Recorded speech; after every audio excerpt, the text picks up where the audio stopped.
Cordial saludo. Esta es la tarea 5 del curso Comunidad, Sociedad y Cultura. Somos el grupo número 36 y estamos conformados por Daniela Restrepo, Rafael Delgado y yo, Sleini Ortiz. Iniciamos con la tarea número 1.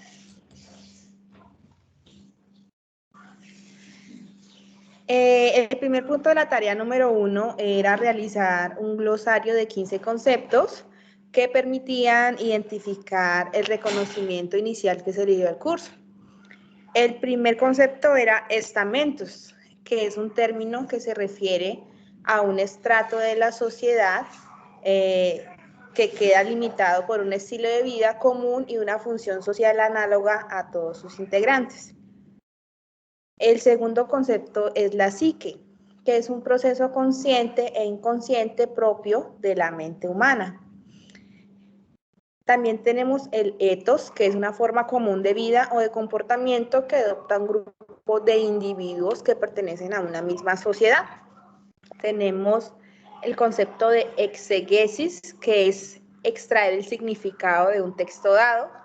El concepto de antinomia, que es un término empleado en la lógica y en la epistemología, que significa paradoja o una contradicción irresoluble. Tenemos el término pacifista, que es una persona que se opone al uso de la guerra o la violencia para resolver conflictos o disputas. Tenemos el concepto de antropología, que es la que estudia la diversidad de las realizaciones socioculturales del ser humano, incluida la emergencia misma de los humanos en sus entornos ecológicos. Tenemos el concepto de cibercultura, que es la noción digamos que la noción de cibercultura como tal no se encuentra aún en la RAE, pero es un concepto, digamos, novedoso que se utiliza con frecuencia para referirse a la cultura que se desarrolla en los espacios cibernéticos o en el ciberespacio. La comunidad, bueno, la comunidad es la vida en común, duradera y auténtica, que debe ser entendido a modo de organismo vivo. De acuerdo con este esquema, la esencia de la comunidad es el fundamento de la vida en común y al menos de la vida real y orgánica. Tenemos el concepto de sociedad, que es solo, según Tonis, es solo una vida común y pasajera y aparente, como agregado de artefacto mecánico. Este concepto releva a la comunidad, pero alejándose de ella, se desvía de la base comunal, de las formas originarias y naturales, históricas, de la vida y el querer común, con las cuales no mantiene una honda conexión.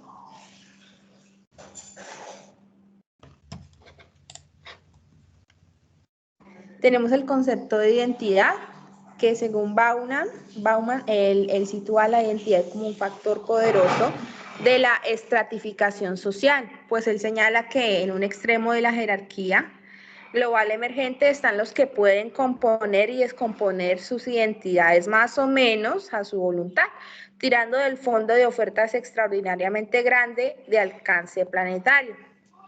Tenemos el concepto de la sociogénesis, que es el proceso del desarrollo en el cual el niño asimila no solo el contenido y la experiencia cultural de la humanidad, sino también los medios de pensamiento cultural, los procedimientos y las formas de comportamiento cultural de la sociedad o del entorno en el que se encuentra.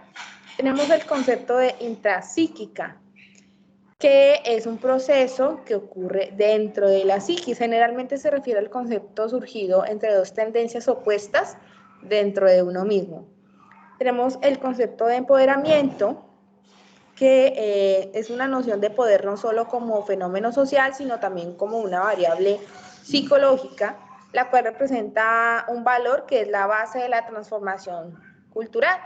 Digamos que es considerado el proceso mediante el cual las personas, organizaciones y comunidades logran el control sobre sus asuntos o sobre sus propias vidas. Y por último tenemos la revolución cognitiva, que es el nombre que se le ha dado al paso del conductismo al cognitivismo como paradigma de la comunidad de la psicología experimental. Continuamos entonces con la segunda parte de la tarea 1, donde se nos pedía que de forma argumentativa se relacionara las palabras que sacamos los conceptos anteriores. Entonces, en resumen, se puede tener que la percepción que se tiene del curso Comunidad, Sociedad y Cultura como grupo es que se considera muy importante en el proceso de formación, ya que se tiene que comprender las subjetividades, desarrollar estrategias de intervención psicológica y conocer a profundidad estos tres conceptos que según la cultura, según las lecturas, y lo comprendido en ellas son relevantes en la vida de una persona desde el momento en el que nacemos, pues todos estos contextos influencian en el desarrollo psicológico de las personas. Y nosotros como psicólogos, si vamos a desarrollar intervenciones, no solo personales, sino también comunitarias, es muy importante comprender estos conceptos para asimismo poder desarrollar intervenciones muy exitosas. Continuamos con la tarea número 2, la cual el primer punto era realizar una infografía, entonces, acerca de los conceptos de comunidad y sociedad. Tenemos que Max Weber llama comunidad a una relación social en donde la actividad de la acción social se basa en lo afectivo del individuo, de formar un todo y sociedad. Él llama sociedad a una relación social cuando la actitud de la acción social se basa en la compensación de intereses por motivos racionales. Y tenemos que, según Tunis, la vida comunitaria coincide con la naturaleza de las cosas. Es decir, la comunidad en general la hay en todos los seres orgánicos, ¿sí? Desde los seres humanos hasta los animales y en las vidas orgánicas más inferiores. Además, Tony refiere que se puede concebir la comunidad como una vida real y orgánica, y la sociedad la concibe como un ideal, la concibe como ideal y más bien como mecánica.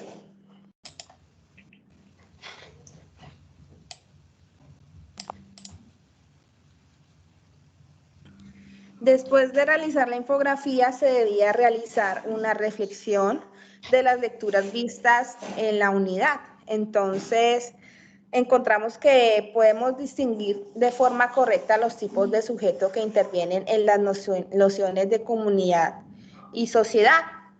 También es un hecho que debemos mencionar que para la noción de sociedad se relaciona como representante, es decir, conciencia del individuo. Poco a poco salen a fluir expresiones como relación social, que la mencionan como participación de las formaciones sociales, como la iglesia, el Estado, los matrimonios, etcétera. Es decir, estas forman parte de la sociedad como formaciones sociales. Entonces, atendiendo a nuestra formación como psicólogos, el sujeto en comunidad se jerarquiza en dos categorías, que son la creencia, que es una modalidad para hallar sentido a la vida, y la segunda categoría es el semejante, que es un criterio de reconocimiento mutuo. También es importante entender al sujeto en sociedad, ¿sí? En la línea de la psicología, el sujeto es tomado como sociedad de mercado, denominado como individualista, que busca una racionalidad instrumental propia de una sociedad. Desde ese punto, entonces, empezamos a hablar ya de identidad, ¿no? Bauman menciona que la identidad pasa a ser una tarea obligada, dada, segura e indisoluble a un guión de actuación. Por otro lado, digamos, se entiende como identidad en la modernidad como un proceso abierto hacia un horizonte indefinido y como sitio de llegada a la comunidad. Entonces, digamos que de forma poco detallada hemos visto que se ha perdido una moral y una ética en la formación de la acción de la sociedad, alrededor de una sociedad de máscaras. Lo que nosotros hicimos en la tarea 2 fue realizar una argumentación, pero más que todo también estábamos haciendo una crítica, ya que mencionamos que en esta sociedad muchas veces nuestra identidad no se forma, es muy difícil formar una identidad totalmente individualista porque nos regimos bajo las normas de la sociedad en la que nos encontramos y bajo los estereotipos de comportamiento, ¿no? Que también nos guían y hacen difícil que el sujeto desarrolle una total individualidad y una identidad completamente distinta, ¿cierto? Entonces, digamos que es difícil tener una identidad en estas épocas, sobre todo cuando eres forzado a adaptarse en un entorno, ¿no? Porque obviamente el que no se adapta al entorno, como decía Einstein, el ser que no se adapta al entorno, pues simplemente muere. En nuestra sociedad, si las personas no nos adaptamos al entorno, somos excluidos. Entonces, por eso actualmente es necesario tener, digamos, como estas máscaras para poder vivir en sociedad y eso no nos permite desarrollar nuestra identidad libremente.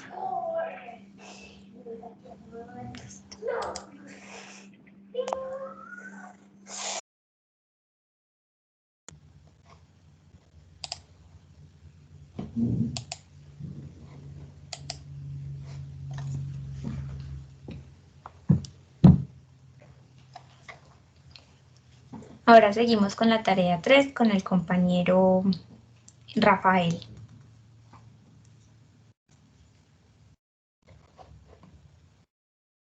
Muy buenas noches, continuando con las actividades, como lo mencionaba mi compañera, me presento, mi nombre es Rafael Delgado.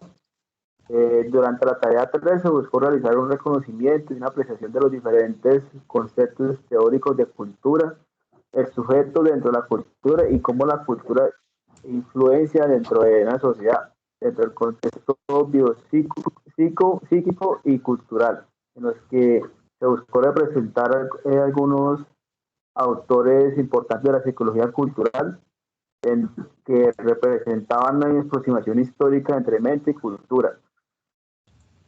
En la psicología cultural, como bien su nombre lo indica, la cultura es una característica específica del ser humano y es considerada una realidad donde todos los sujetos nos encontramos inmersos. La mente y la cultura son el producto de otras, ya que se considera a la segunda indiferenciable de la primera. Desde la psicología cultural se puede abordar los diferentes problemas que se presentan en la vida cotidiana de las personas, ya que esa se carga de analizar la relación que existe entre la mente y la cultura. Jay Browner y Mark Collins se les considera como principales abanderados de la psicología cultural, que iniciaron sus trabajos desde la psicología transcultural. Según datos en 1992, este estudio consiste en determinar las similitudes y diferencias en el funcionamiento psicológico individual en varias culturas y grupos étnicos, de la relación entre variables psicológicas y variables socioculturales, ecológicas y biológicas de los cambios en estas variables.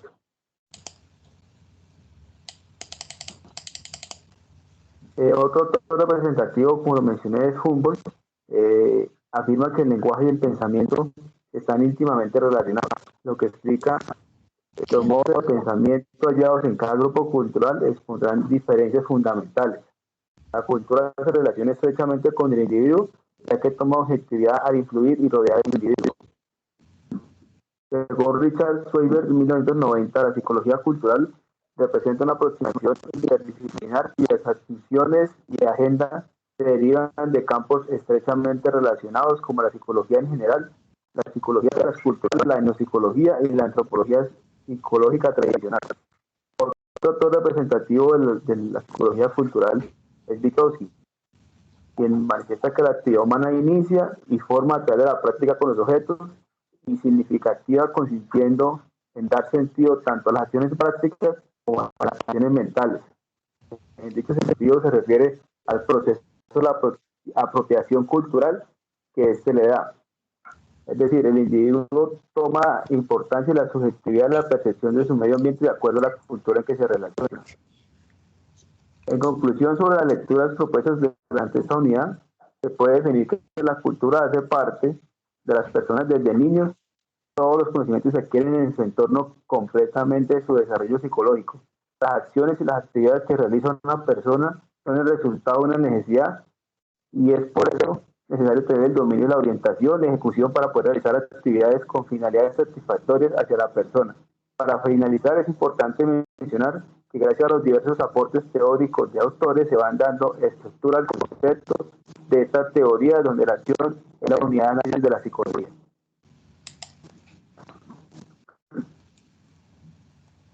Otro aporte de esta tarea hace referencia a la parte de la cibercultura que se está desarrollando actualmente. Y es que se define como la interacción que tienen los diversos individuos en una comunidad virtual. Esta comunidad virtual se puede desarrollar de manera sincrónica o asincrónica.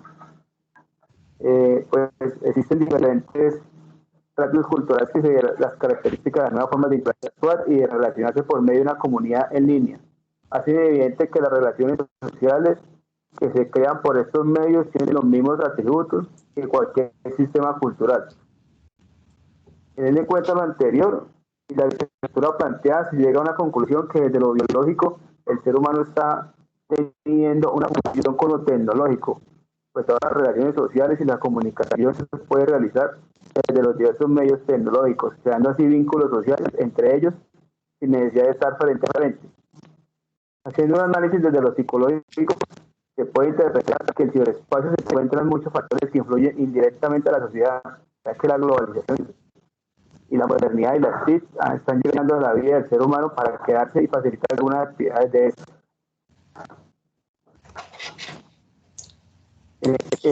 Para continuar, entonces, las personas y la tecnología están repasando la mano de obra y se crean lazos sociales muchas veces superficiales. Las personas necesitan estar en constantemente interacción, pues los afectos son la esencia de la vida y por medio de la interacción y los lazos sociales, esta se representa. Sin embargo, la tecnología intenta reemplazar y llenar varios espacios y vacíos que las personas se sienten vulnerables.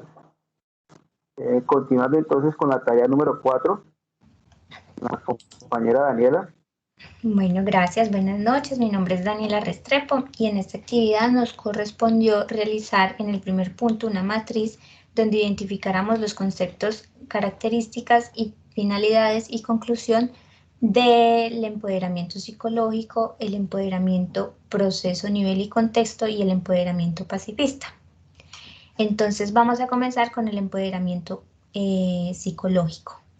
Su concepto es el sentido de competencia personal para tomar acciones que se relacionan positivamente con el liderazgo, la autoeficacia, la autoestima, la motivación y la motivación que alentarán a la persona a actuar y a participar en diversas actividades. Como características del empoderamiento psicológico, tenemos que está compuesto por dimensiones como la personalidad, los aspectos cognitivos y motivacionales de control personal, la autoestima, la toma de decisiones y la autoeficacia. La finalidad del empoderamiento psicológico es que le permite al individuo satisfacer sus necesidades, desarrollar su potencial humano y gobernar su propia vida. Trata de promover la confianza en la propia persona, aumentando la creatividad y fortaleciendo la autonomía como principales factores y herramientas para el bienestar personal.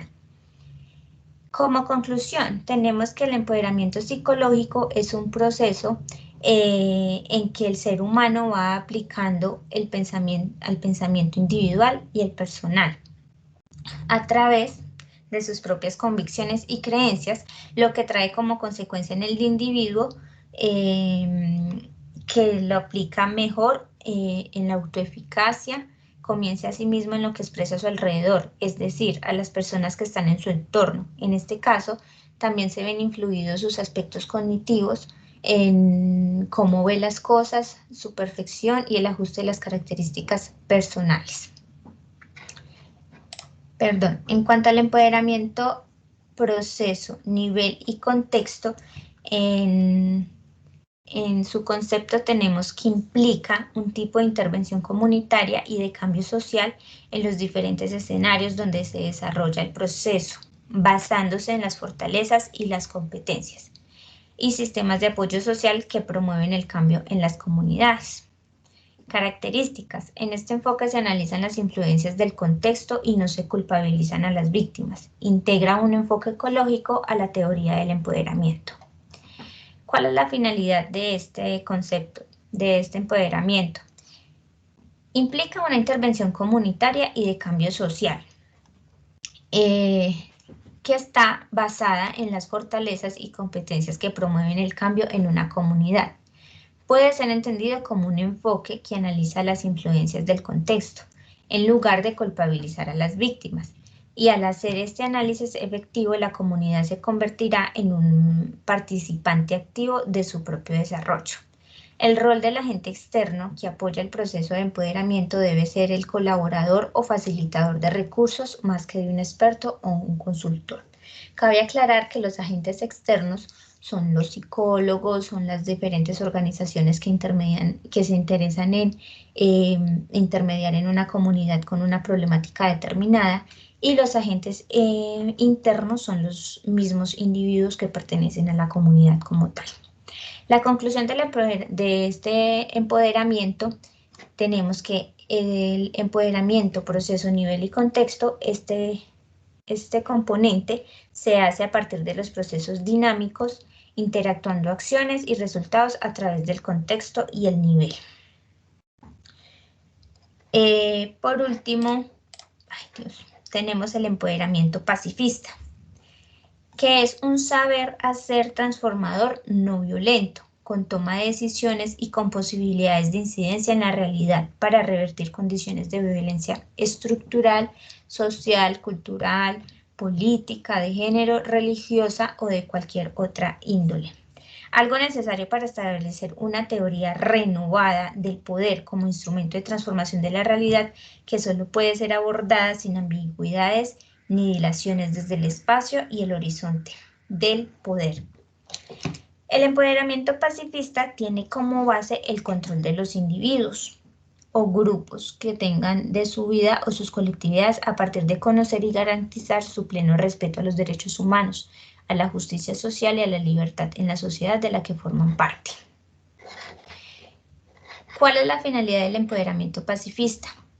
Transformar la conciencia de las personas para que se construyan mejores condiciones sociales, económicas, políticas y culturales.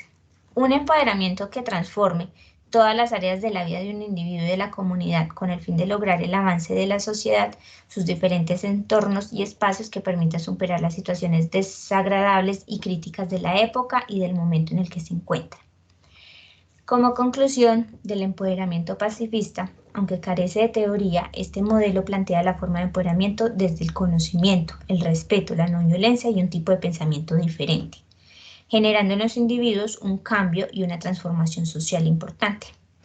En esta primera fase de la tarea 4 nos damos cuenta que el empoderamiento es un concepto muy importante tanto para las personas en la parte personal y en las comunidades, porque en las comunidades que tienen diferentes problemáticas, por ejemplo, en nuestro país el desplazamiento forzado es una problemática muy grave en las comunidades campesinas, en los afros, en los indígenas. Lo que se necesita es impulsar, fomentar el empoderamiento. Entonces está el empoderamiento pacifista, el empoderamiento psicológico y el empoderamiento proceso, nivel y contexto. El empoderamiento ayuda a que estas personas afronten diferentes situaciones sociales, se creen y desarrollen habilidades de liderazgo que puedan ayudar a sus propias comunidades, a la sociedad y a sus propias familias. Entonces, es muy importante tener estos conceptos presentes en nuestra formación como futuros psicólogos comunitarios enfocados en la sociedad. El segundo punto de la tarea 4 y por último es que basado en la matriz desarrollada en la que les presenté anteriormente, se deben establecer de manera concisa las diferencias que existen entre el empoderamiento psicológico, el empoderamiento proceso, nivel y contexto y el empoderamiento pacifista. Inicialmente debemos tener en cuenta el significado del empoderamiento y cómo de manera intrapersonal genera cambios a nivel psicológico y social dependiendo del contexto y proceso en el que se desarrolle. También cómo se aplica en cada una de las experiencias prácticas. Como les mencionaba ahorita, hay diferentes contextos, hay diferentes situaciones, hay discriminación de género, eso es una problemática en diferentes comunidades, el desplazamiento forzado, bueno, hay un sinfín de problemáticas en diferentes comunidades que como psicólogos podemos abordar. Podemos decir que a nivel psicológico se desarrolla sobre la competencia personal y la forma en que empleamos las acciones con motivación, autoeficacia para interactuar, participar y la forma en que nos comportamos dentro de nuestro contexto social. Podemos decir que el empoderamiento psicológico se presenta a nivel individual, apuntando a individuos en interacción que puedan compartir metas en común. Así, surge entonces otra actividad desarrollada dentro del empoderamiento y es la forma del modo, espacio y forma en que se desarrolla dependiendo de la cultura y área geográfica donde proporcionan confianza e identidad social y cultural para la transformación de su entorno, dependiendo de las necesidades y las aspiraciones de cada uno de los individuos. Es claro afirmar que el entorno juega un papel muy importante desde el punto de vista psicológico, organizacional y comunitario. En cuanto al empoderamiento pacifista, tenemos que desde allí hay un gran esfuerzo por influir en las personas una forma de pensar, sentir y actuar ante las situaciones de violencia relacionadas en el contexto social y la forma de cómo solucionar estos teniendo en cuenta la aplicación de los derechos humanos, buscando la justicia social y la liberación, generando cambios en las relaciones del poder con el ánimo de contribuir hacia el camino de la paz. Muchas gracias. Estas son las referencias del trabajo. Que tengan una excelente noche.